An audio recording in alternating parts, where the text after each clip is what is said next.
म्हणजे खरोखरच तू? वय माझ्यावर या लग्नाची जबाबदारी होती, ती जबाबदारी मी पार पाडते. पण तुम्ही इकडं काय करताय? आता मंगलाष्टक सुरू होईल, रेणुका त्यांच्या डोक्यावर अक्षता पडतील. तुम्ही तिकडाच झाला पाहिजे. जे घडतंय ते फार फार चुकीचं घडतंय ग. चूक आपली आहे. आपण वेदभाऊच्या घरच्यांपासून काहीच लपवून ठेवायला नको होतं. वेगळं काय घडणार होतं? जे आज घडले ते त्या दिवशी घडलं असतं. त्याला विचार करायला किमान थोडा वेळ तरी मिळाला असता. तुला सांगत होतो ना मी, ही अंबिका दत्ता ही विश्वास ठेवण्याच्या लायकीचीच नाहीये.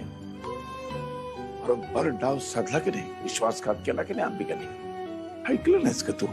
दादा त्यांना लग्नात नसतं बोलवलं तर तुम्हाला वाटतंय का त्या शांत बसल्या असतात? ती काहीच करू शकले नसते, कारण त्यांना मी घरामध्ये ठेवणारच नव्हतो. कुठेतरी लांब एखाद्या चांगल्या हॉटेलमध्ये नेऊन ठेवणार होतो. त्या गावाच्या आसपास सुद्धा फिरकू दिलं नसतं. कुणाला भेटण्याचा, कोणाशी काही बोलण्याचा प्रश्नच आला नसता ना. नाही, तुझा हट्ट. बरोबर बोलताय तुम्ही.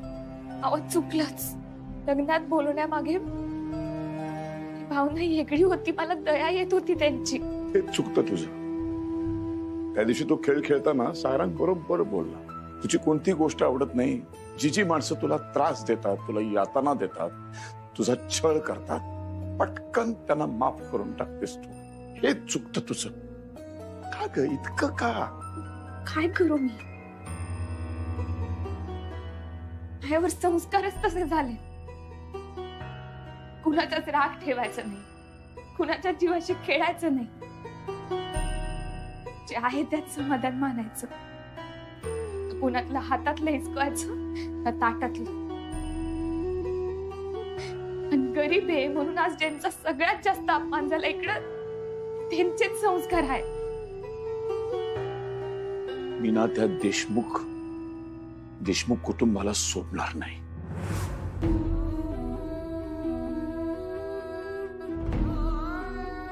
नाही दादा, रेणुकाताईंना त्या घरात जायचंय, त्या घरात नांदायचंय. तुम्ही असं काही करू नका. आपल्याला जया, गायत्री यांचा पण विचार करायला पाहिजे. कधीतरी त्यांचं लग्न होईल, परत माझ्या घरचे येतील. आत्ताच निर्णय घेतलेला बरा आहे. तुम्ही विचारांनी बदललात तसं सगळेच बदलतील असं नाही. उच्च नीच, गरीब श्रीमंत हा भेदभाव लवकर संपणार नाही. तोपर्यंत तू एक शब्दही बोलू नकोस. तुझ्यामुळे घडतंय सगळं. तुझी ओळख पुसता पुसत नाहीये. आम्ही तरी किती समजून घ्यायचं? आता जे काही घडलं ते तुला पटलंय का? नाही, अजिबातच नाही. खूप चुकीचं घडलंय. ते कर्मचक्र म्हणतात ते हेच असेल ना? म्हणजे बघ ना, सारंग आणि मुक्ता वहिनीचं लग्न होऊ नये म्हणून मी किती प्रयत्न केले होते. म्हणून हे आपल्यासोबत सुद्धा असं घडतंय. मला वाटतंय माझं कर्म माझ्या चुकांची जाणीव करून देतं. रेणुका, अगं प्लीज असं विचार करू नकोस. हे बघ, असं काही नाहीये. ओके? आणि आय एम सॉरी तुला हा सगळा विचार करावा लागतोय, बट आय लव्ह यू. आणि मी तुला नाही गमावू शकत. मला ना स्वतःचाच खूप राग येतो रे. स्वतःचीच लाज वाटतेय मला. मी एवढी सेल्फिश कशी झाले? मी मुक्ता वहिनीशी असं नाही वागायला पाहिजे होतं. तिला असं नाही बोलायला पाहिजे होतं. तिने खूप जीव लावला होता रे. चांगल्या चांगल्या गोष्टी शिकवल्या होत्या तिने. किती वेळेवर धावून आली माहितीये का तू? आज तर माझी इज्जत पणाला लागली माहितीये. जेवण बनवल्यावर घरातल्या माणसांनी आपलं कौतुक केलं ना की आपली सगळी मेहनत सार्थकी लागते. देवासमोर कसं करून दाखवू ते सांग ना स्पष्ट. ते जिने माझं जगणं एवढं सुंदर केलं होतं, ते जगणं तुम्ही एवढं अवघड करून टाकलं. तुम्ही आणि सगळ्यांनी. Renuka, calm down please. तुम्ही मुलाकडचे आहात म्हणून मनाला येईल तसं वागायचं हे योग्य नाही. बदला तर घ्यावाच लागेल. आज नाही तर उद्या उत्तर तर द्यावंच लागेल. मला हे लग्न मोडायचं नाहीये आणि मी संसार करणार. तुझ्या घरी नांदायला येणार मी वेद. एकेकाच्या नाकात दम करून नाही ठेवला ना तर बघ, मुक्ता वहिनीने जी समानतेची शिकवण दिली आहे ना इथे सगळ्यांना, ती तुम्हाला पण मिळणार. फक्त मुक्ता वहिनीची पद्धत वेगळी होती. ही रेणू वेदच्या घरच्यांशी बोलतोय, जरा लक्षात ठेव ना. अंबिका, तू तर एक शब्दही बोलू नकोस. वेदचे आई वडील आहेत म्हणून वाटेल ते बोलतील काय? आणि माझ्याच घरामध्ये येऊन मलाच ऐकवतात. आणि तुम्ही तुमच्या घरात बोलून आमचा अपमान करता हेही विसरू नका. ते घर सोडून जाणार आहे असं मुक्ताने मगाशीच सांगितलं होतं ना. आणि तुम्ही जर का याच भाषेत बोलणार असाल तर आपण विरोधक असलेलेच बरे. राहू दे तुमची मुलगी इथंच. प्लीज प्लीज बाबा, तुम्ही तरी शांत व्हा. का शब्दाला शब्द लावताय उगाच? मला ना तुमचा प्रॉब्लेमच कळत नाहीये. आपल्यामुळे एका व्यक्तीला तिचं घर सोडावं लागतंय, तिची नाती तोडून जावी लागतात आणि हे खूप वाईट आहे. मला कळत कसं नाहीये?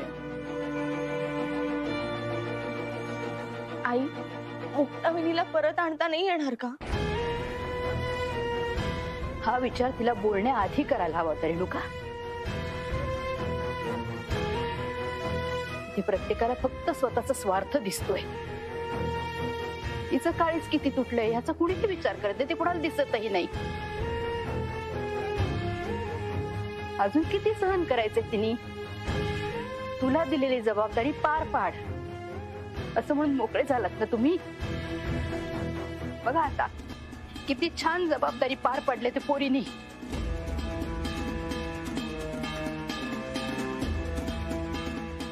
बरं ना, ठीक आहे, आता झालं गेलं विसरून जा.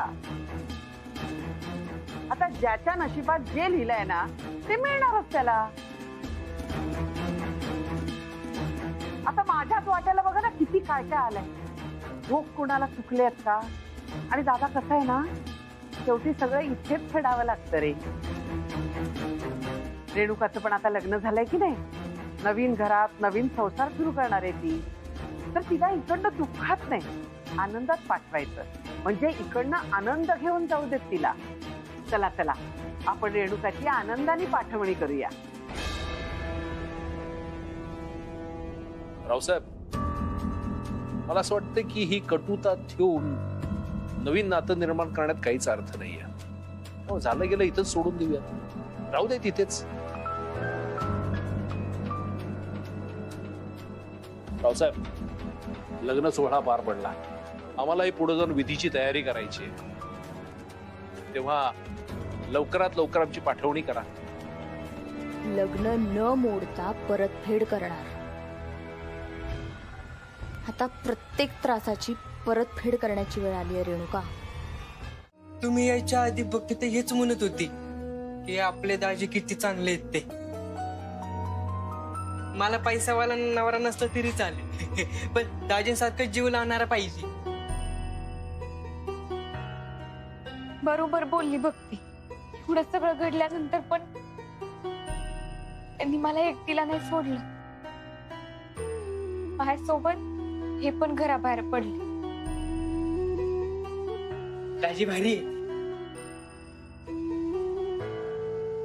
थँक्यू गजा.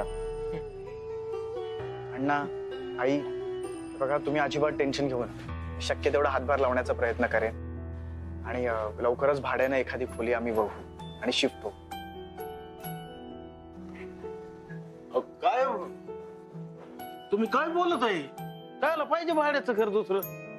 अहो हे तुमचंच घर आहे. बघा अण्णा, तुम्हीच म्हणला होतात ना की मी तुमचा मुलगा आहे म्हणून. दुसरीकडे कशाला जायचं? तुम्हाला दोघांना पण दोनच घर आहेत. एक तुमचं स्वतःच आणि दुसरं हे. तिसरं घर अजिबात होऊच द्यायचं नाही. अहो थोड्यात आनंद मानणारी माणसं होत आपण. लई कशाची हाव नसते. आपण जे आहे त्यात खुशीत आनंदात राहू आपण. अजिबात बाकीचं काही टेन्शन घ्यायचं नाही. चला आता मस्तपैकी हात पाय धुवून घ्या आणि मग भक्ती तू काहीतरी जेवायला केलंय वाटत. हा मी अजून एखादी भाजी टाकीते तर तुम्ही आवरून घ्या. चला.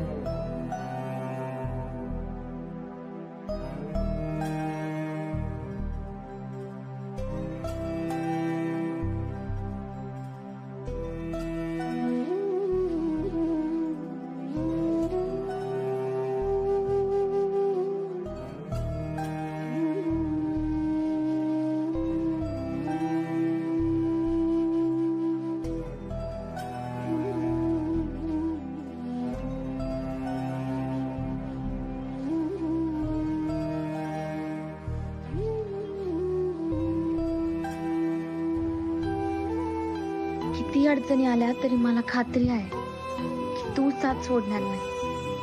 कारण तुला माहित आहे किती अडचणी आल्या तरी तू मुक्ता हार मानणार नाही. आपण मिळून लढू. वैजंती का ग अशी बसली? काय नाही, जीवाची कायली होती अगं.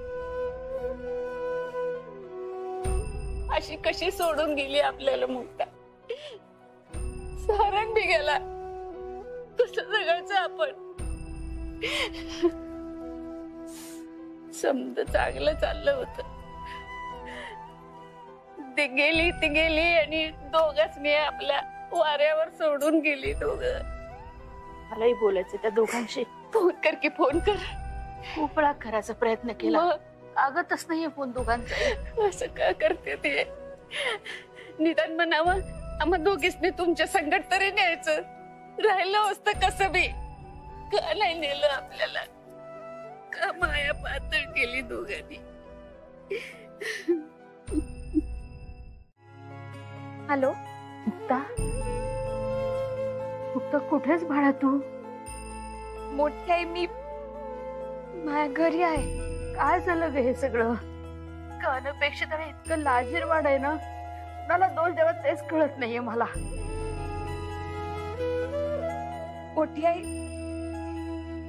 ते घडलं ते योग्य होतं असं समजा. लई विचार करून घर सोडण्याचा निर्णय घेतलाय. आज ते घडलं ते परत घडणार. रेणुकाताईंचं लग्न झालं म्हणजे सगळं झालं असं नाही होत. आपल्या घरात पुढं जया, गायत्री यांची पण लग्न व्हायचे. अजून नवीन नाती जोडणार. मावं घर, बाई परिस्थिती परत आडवी येणार. त्यापेक्षा ना आता हा निर्णय घेतलेला कधीही चांगला आहे. पण हा पर्याय आहे का?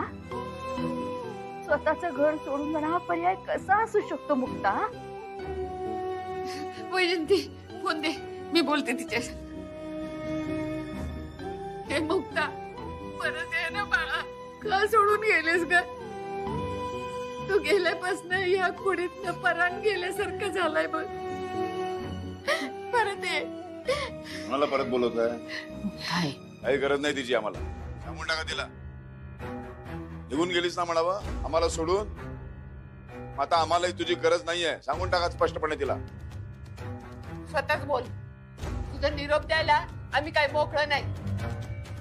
मुक्ता अजिबात गरज नाही तुझी, कळलं ना? गेलीस ना आम्हाला सोडून, परत कधी येऊ नकोस, कळलं ना? विसरून गेलीस ना आम्हाला तू, मग आम्ही सुद्धा विसरलो तुला. कोण मुक्ता? आम्ही नाही ओळखत तुला, कळलं ना? पुन्हा कधी येऊ नकोस. जा.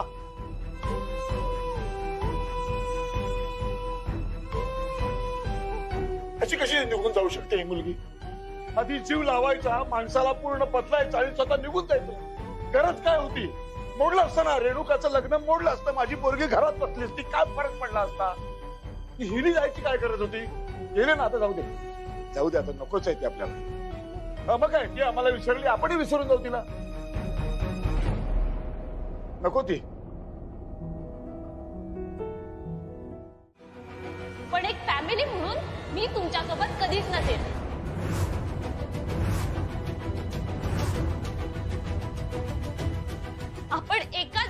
राहून परके असू आणि याची जाणीव मी तुम्हाला वेळोवेळी करून देणार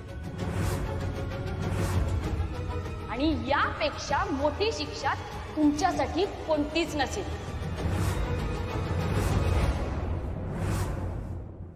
जया, जया, हे तू नाही, हे तुझ्या तोंडून मुक्ता बोलते. मम्मा मी तुझ्यासारखं बोलण्यापेक्षा मुक्ता वहिनीसारखं बोलते. ही चांगलीच गोष्ट आहे नाही.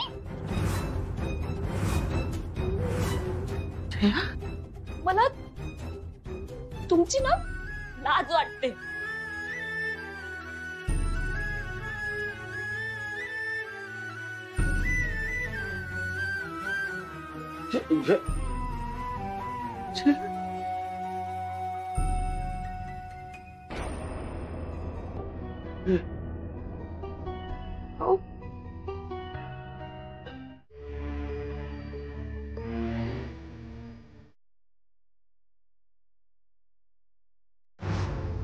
तुझ्या पायाशी कुणी सान थोर नाही, साध सुया काळजाची तुझ्या कानी जाई. हे तरी देवा शरण हो भोग कशा पायी, हरवली वाट दिशा अंधारल्या धाई.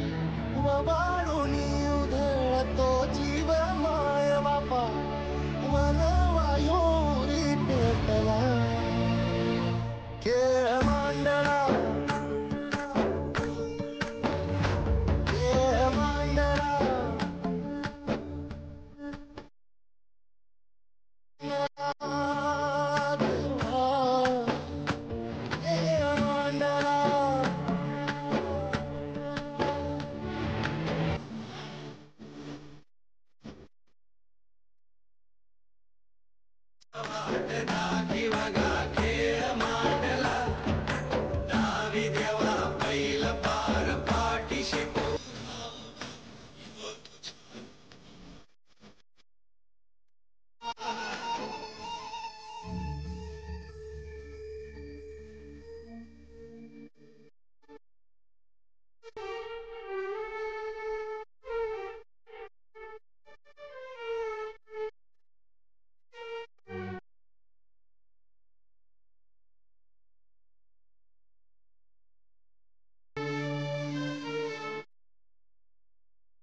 भैरू, ते दोघे कोण आहेत?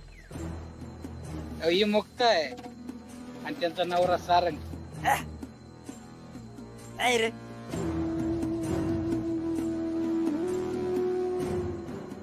काय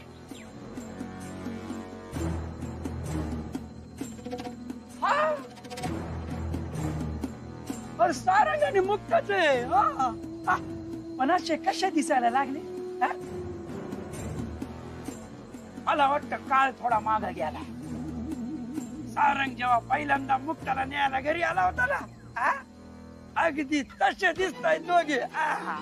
ए कांता, तुझं माज अजून उतरला नाही वाटतं. माझ उतरला तर माई काय किंमत राहिली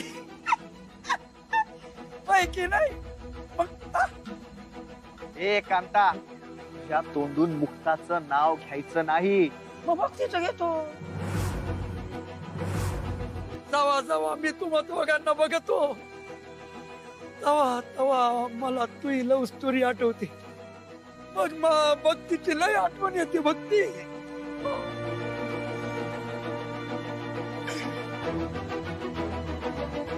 पण तुमचं लय कौतुक वाटतं मा. आणि मग मी काय करतो? मग मी माय दोन थोबाडीत पाडून घेतो. अच्छे कांता, कांता का नाही समाज व्यवस्थेविरुद्ध लढला? का नाही तुझ्या प्रेमा खातर लढला? जर प्रेमा खातर लढला असता तर आज जशी सारंगच्या मिठीत मुक्त आहे ना, जशी माया मिठीत भक्ती असती हा. जीव आवारा लास्ट वॉर्निंग देतो. पुन्हा जर काही चुकीचं बोललास ना तुझी ही जीव आहे ना ही कापून टाकीन. पुन्हा जर काही चुकीचं वागायचा प्रयत्न केलास ना ह्यावेळी ना पोलीस ना कोर्ट डायरेक्ट तुझा ना इथेच बंदोबस्त करेल. लेख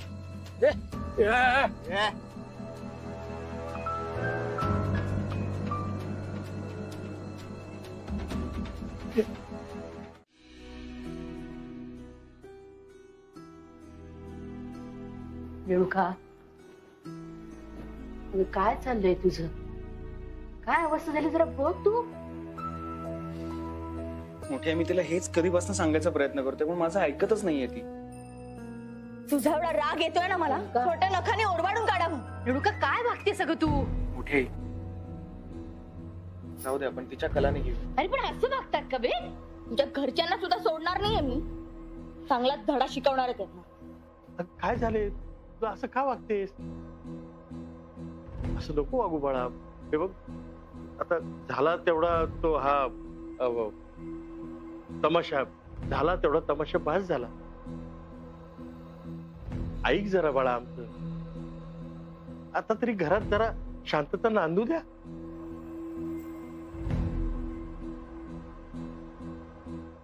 रेणुका अगं वेदच्या घरची कुठल्याही क्षणी गाडी घेऊन इथे येतील. त्यामुळे आता तू असा मस्त छान फ्रेश मूड मध्ये जरा चांगला मूड घे आणि असा चेहरा आहे ना असा हसरा ठेव छान पैकी रे. आज तुझी पाठवणी करायची आहे बाळा. काका मी आता सासरी गेले ना तरी त्यांच्यासोबत त्यांच्या गाडीने जाणारच नाही. मी वेदला घेऊन लोकल बसने जाईन आणि मग बस मधून उतरल्यावर आम्ही पायी चालत जाऊ घरी. तसंही सासरी गेल्यावर पहिल्या दिवसापासूनच काहीतरी भयान करायला. म्हणजे कसं येणारा प्रत्येक दिवस ऍडव्हेंचरच असला पाहिजे.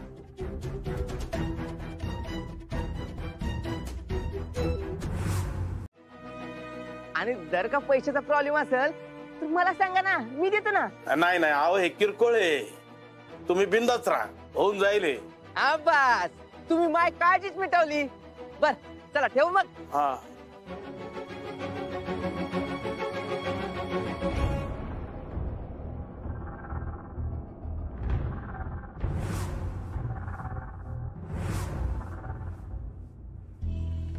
कांता शेठ तुम्ही जसं म्हणलंय तसं केलं. शाबास.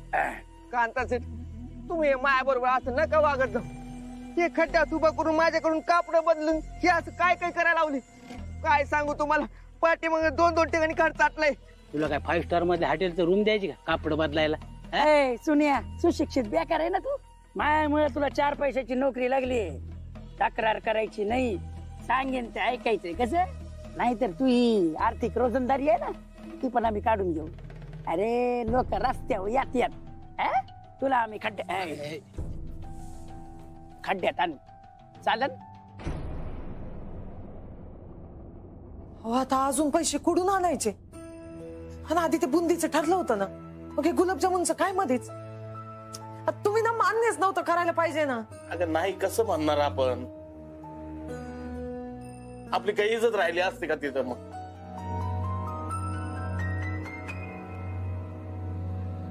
अरे आलात होय तुम्ही. तुमचीच वाट पाहत होतो आम्ही. अण्णा विषय बदलू नका. काय झाले मला सांगा. अगं पुढं काय काय नाही. अण्णा मला खरं खरं सांगा काय झाले. लग्नाच्या वाढलेल्या खर्चाबद्दल मी ऐकलंय.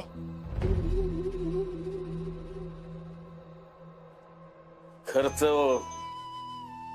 वाढलाय पण आता तुम्हाला काय सांगायचं. पण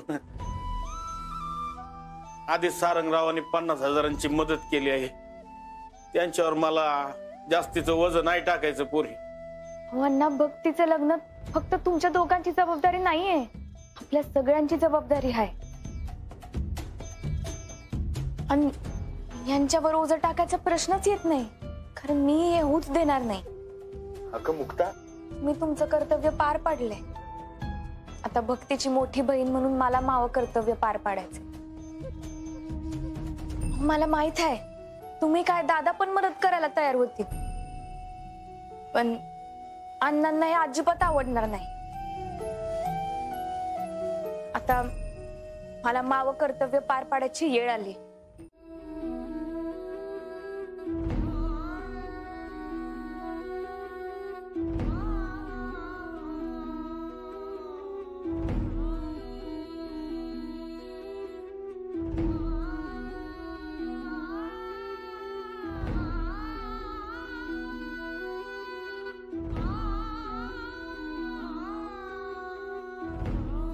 अगं मुक्ता, आता न सण न सूद नाही जत्रा न यात्रा, कुठून काम मिळणार तुला?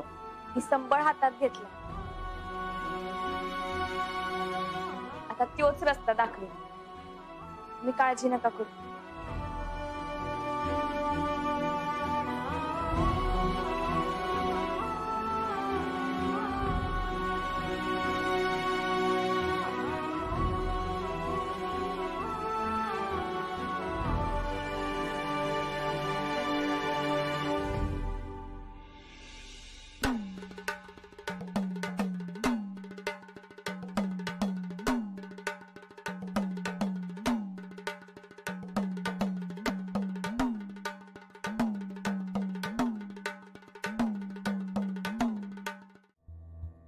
शेवटी संबळ वाजवून भीकच मागतेस तर.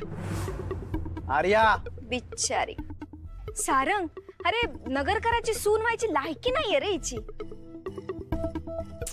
त्याच काय ना, कावळ्याला कितीही मोरपीस लावले ना तरी तो मोर नाही ना होत. आर्या तोंड सांभाळून बोल. किती दिवस तोंड सांभाळून बोलायचं मी? तुझ्या घराची वाताहत होताना बघतेय ना मी, आणि तरी मी तोंड सांभाळून बोलू? रेणुकाच्या लग्नात ना ही मुक्ता अडथळे आणते, तुला कळत नाहीये का? तुला माहितीये सारंग, जर आपलं लग्न झालं असतं ना तर ही वेळ कधीच आली नसती. तूच विचार कर, आली असती का ही वेळ? उलट रेणुकाच्या घरच्यांनी मला, माझ्या खानदानाला असं डोक्यावर घेऊन मिरवलं असतं. आर्या, तू अक्कल शहाणपण सगळं विकून आली आहेस का? नाही, दुसऱ्यांना नावं ठेवायला तुला लाज नाही वाटत? आणि काय ग, आमच्या मागे मागे इथे पण आलीस? So disgusting. अगं मुक्ताच्या पायाची धूळ व्हायची पण लायकी नाहीये तुझी. काय प्रेम प्रेम म्हणतेस? प्रेम या शब्दाचा अर्थ तरी माहितीये का तुला? आणि ह्या जन्मात काय, पुढच्या कुठल्याच जन्मात मी तुझा होणार नाही हे लक्षात ठेव.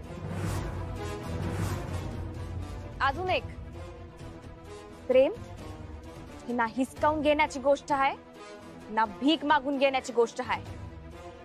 ते मिळवावं लागतं.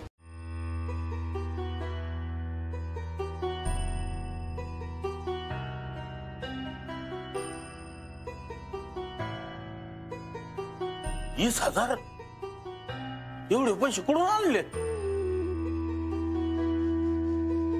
मला संबळ वाजून मिळाले. म्हणाले होते ना, मायासाठी शेवटी माया संबळच धावून येणार. मुक्ता, संबळ वाजून एवढे पैसे कुणी कस काय देईल? मुक्ता, तू खरं सांगतेस ना? हो अण्णा, मी तुमच्याशी कधी खोटं बोलन का? आपल्या गावातल्या मंदिरात एक माणूस आले होते.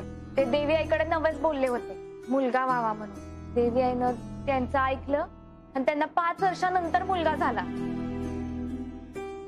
नवस फेडायला ते तिकडे आले होते. माहित नाही का, त्यांनी मला आनंदानं संबळ वाजवायला सांगितलं आणि एवढं बक्षीस पण दिलं. असं पण त्यांची एक गोष्ट मला आवडली नाही. त्यांनी मूल बाळ व्हावं म्हणून नवस नाही केला, तर फक्त मुलगा व्हावा म्हणून नवस केला. मला राहून राहून त्यांना विचार असं वाटलं की मुलगी का नको. म्हटलं उगाच चिडतीन, मी एकाच तमाशा होय. भक्तीचा चेहरा पण आला डोळ्यासमोर. मावा प्रश्नच गिळून टाकला. आता भक्तीच्या लग्नाची सगळी काळजी मिटली.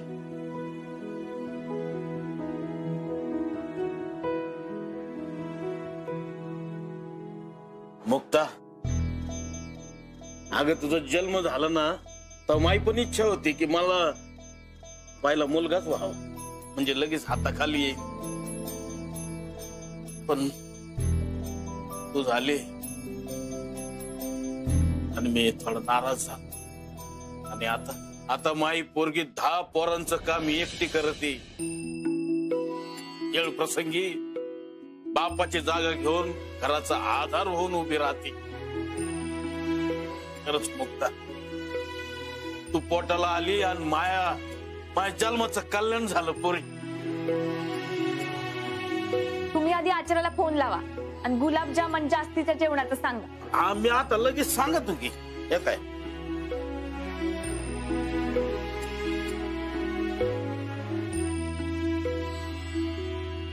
संबळ हातात घेतला तर ते खाली ठेवू नको. स्पर्धाजवळ येत दादांना दिलेला शब्द आठवतोय ना? नमस्कार. बसा.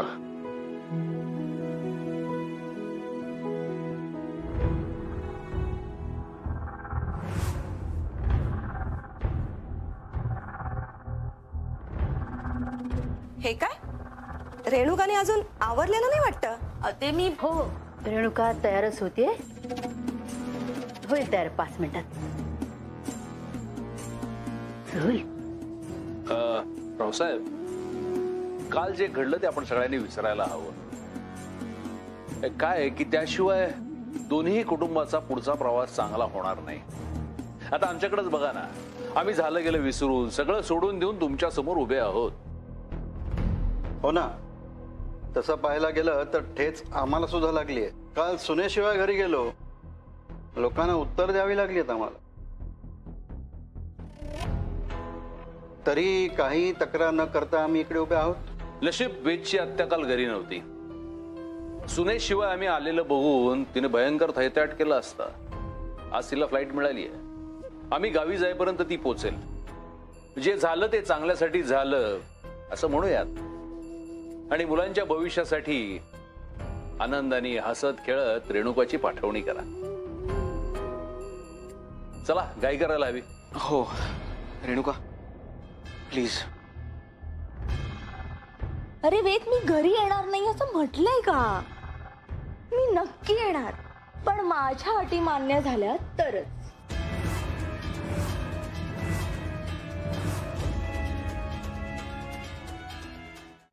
हे अटी वगैरे हे का आता नवीनच? नवीन नाही, जुनच आहे. जशा तुम्ही आमच्यावर अटी लादल्या ना, तशाच मीही तुमच्यावर लादणार. रावसाहेब, हा काय प्रकार आहे? हे काय वागणं झालं? म्हणजे काय चुकीचं वागली ती? काल जसं तुम्ही बोललात तसंच ती आज बोलली. फक्त तुमचे शब्द तुमच्याच अंगावरती उलटून आले. त्याला प्रतिध्वनी म्हणतात. म्हणजे तुम्ही आम्हाला ब्लॅकमेल करताय? अजिबात नाही. आम्ही काय ब्लॅकमेल करणार? आम्ही तर आमची बाजू तर मुलीकडची, आणि मुलीकडच्या बाजूची माणसं ब्लॅकमेल करायची हिंमतच दाखवू शकत नाहीत, नाही का? आणि ब्लॅकमेल कसं करावं याचं उत्तम उदाहरण, उत्तम धडा कालच मिळालेला आहे आम्हाला. याच इथे, याच वास्तूत, इथेच